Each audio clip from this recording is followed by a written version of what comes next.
হে জনার্দন করুণা সিন্ধুর আকর, আমি আবারও আজ চলে এসেছি পূজা আরতির এই শুভ সন্ধ্যার এই মুহূর্তটাকে তুলে ধরতে।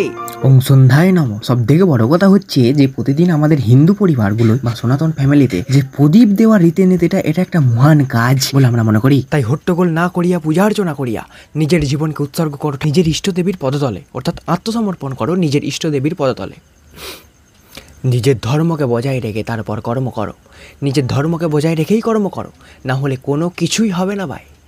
ধর্ম আগে, ধর্ম আগে। তুমি যেখানেই যাবে ধর্ম আগে, ধর্ম আগে। তোমার ধর্ম যদি তোমায় ত্যাগ করে, তোমার গুরু যদি তোমায় ত্যাগ করে, পৃথিবীতে কেউ তোমাকে আর বাঁচাতে পারবে না। তাই যদি ভাই সমর্পণ করতেই হয় তাহলে নিজের ইষ্ট দেবীর কাছে সমর্পণ করবেন, কোনো ধর্মের মানুষের কাছে না, নিজের কাছে না, কখনো না। নিজের জীবনকে উৎসর্গ করুন, নিজের জীবনকে উৎসর্গ করুন, যেটা হচ্ছে কার কাছে বলুন তো? নিজের ইষ্ট দেবীর কাছে। হ্যাঁ, নিজের ধর্মকে অবশ্যই